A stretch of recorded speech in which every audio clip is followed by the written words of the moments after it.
the next operational period. The operational period briefings from all tactical supervisors for the upcoming operational period come together to receive a copy of the incident action plan and to get the instructions for their assignments. Other important information may include a weather forecast, safety information, and logistical support information. Additional, more detailed briefings by tactical supervisors to their assigned personnel will take place after this general briefing.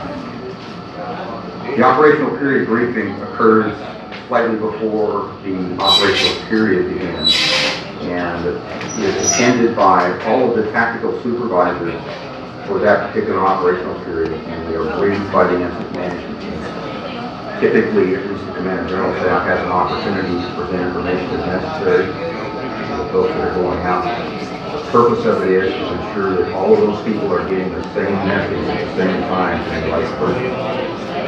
So really, it's an opportunity for the operations section chief and the incident management team to let everybody that's going to be out on the ground working really know this is what we're expecting of you. These are the things that you need to take care of. This is the support structure that's behind you, the infrastructure. It gives them really a good overall feeling for what's in that plan and really makes them dig into that plan and say, what is it all about? Let's get started with today's operational briefing. Folks, please move forward, and as you're doing so, turn off your cell phones, pagers, and if you would keep your conversations to yourself as far as the side conversations, that'll certainly help in keeping the noise level down. If you do that for me, then I promise we'll get you in and out of here in 30 minutes or less with all the information you need to conduct today's operation. Go ahead and start, if you would, with a update on the current situation, and that's going to be our Operations Section Chief, Rich. Thank you, Jeff, and welcome to all of you. For those of you who aren't aware, what we're dealing with here is earlier today we had a truck coming off the off-ramp there from the 265 and 17 interchange that went off the off-ramp, rolled over, in the process dumped off 15 300-gallon totes of diazepam. Driver sustained moderate injuries and transported to a local hospital. We currently, the spread of the diazepam is downstream here. We presently have some diking done around 4 of the ponds located in the area.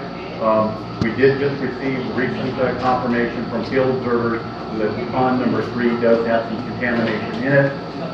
With that in mind, we have notified the water companies that are downstream that in the event we continue the spread of the contamination, that they may have to shut down the water intake for their respective companies. All right, thanks, Rick.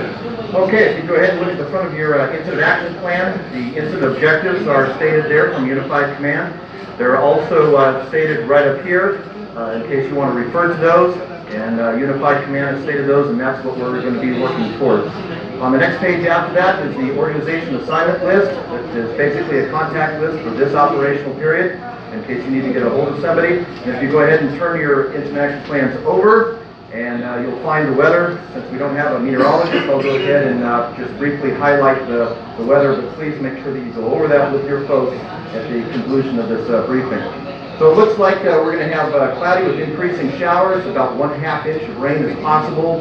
Minimum temperature is going to be 68 degrees. RH somewhere between 90 and 100%, obviously, because it's going to be raining. And the wind's going to be southwest 8 to 15 miles an hour.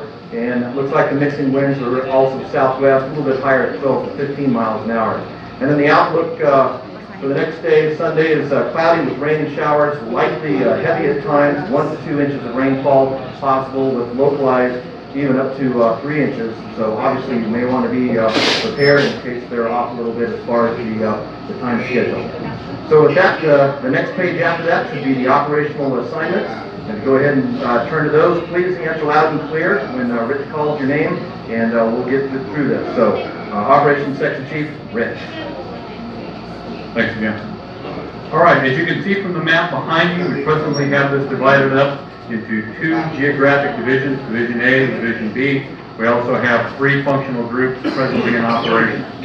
All right, in Division A, Division Supervisor is Carson. The operations section chief will go over all the ICS 204 assignment sheets in the IAP, discussing the assignments and completing a roll call for each division or group supervisor and each resource assigned to that group or division. The operational period, will be any unassigned resources. If you want to get with me after the operational period briefing, we will get you an assignment. Thank you. All right, thanks again, Rich. Okay, if you go ahead and turn to your safety message, our safety officer, John, will go ahead and highlight the important aspects of that. John. Good evening. There is a safety message in your IEP. Please go over that with your folks. In general, make sure that everybody's wearing the proper PPE for the actions being taken. We will be working on and near the waterways for this shift. Everyone that's involved with that process should be wearing personal flotation devices. Utilize the site safety plans that are included in the IEP. If you feel the need to revise those, please go ahead, just send the revisions into the situation unit. Maintain situational awareness at all times, and please have a safe shift. Thank you. Thanks, John. Okay, now turn to the 205 and 206, the communications and medical plan, and our logistics section chief will go ahead and highlight those important points. So, Dale? Okay, on the 205, if there's any discrepancies anyplace else in the IAP, please refer back to the 205 for the correct frequencies. If you'll turn the page to the 206, the medical plan, Section 8 is what we want to brief you on. Notify your supervisor if any needing injury. Also, make sure that they contact the division or group so that they can request an ambulance or a medevac through their communications. The medical unit also has established an aid stations base, which is available for minor injuries or irritations that your personnel may have. Also, meals and drinks are located in the region truck, which is behind the incident command post. You can pick up what you need for your people. We will be delivering them. Some equipment is running low on fuel at the scene. A fuel tender has just arrived and will park in the staging area. Supplies on the east side of the incident command post. We have some extra personal protective equipment and a few other supplies. You can check out what you need there for your personnel. All right, thanks, Dale. Next, with some important finance information is Bill. We're setting up a time unit in the south office of the incident command post. Make sure that all your workers have recorded their times, collected the paperwork before they go through demobilization. The local agencies are determining if they're meeting the thresholds for FEMA reimbursement. I'll be giving an update at the end of the shift. All right, thanks a lot, Bill. Next, information. Carol. Thanks, Jeff. You're going to see a lot of media people around the scene today, so please let's try to help them out, get our message out, as long as they don't interfere with your operations. In your incident action plan, you will see a list of our contact information and also where we'll be doing our media briefings. All right, thanks, Carol. We've got a lot of assisting agencies and cooperating agencies, and heading up our cooperating agencies, our liaison officer, Jim, and he's going to highlight some points there. Jim? I'm trying to make contact with every agency that's represented here on this incident. So if you or your agency rep has not checked in with me yet, please do so at the end of the ops briefing, the left-hand side behind the stage. Thank you. All right, thank you very much. Okay, representing Unified Command, our Unified Commanders are here. We've got Joe from Jefferson County is going to be elected as the Unified Command spokesperson. We also have Ben from EPA and John from Department of Environmental Quality. So, Joe? On behalf of all three of us in Unified Command, we'd like to thank you for being here at the briefing.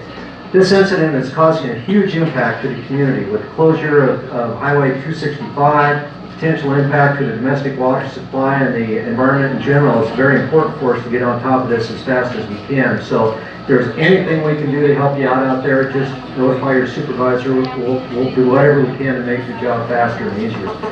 You'll notice your top priority is the safety of responders and the public, so we want to emphasize that. Make sure your folks are operating in a safe manner. We want everybody to finish this assignment unharmed and go out there and have a good shift, and hope we can get a lot of work done before those heavy rains come in, because that's going to change things very drastically once we get that large amount of rain they're predicting.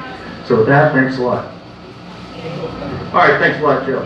Okay, that concludes the operational briefing.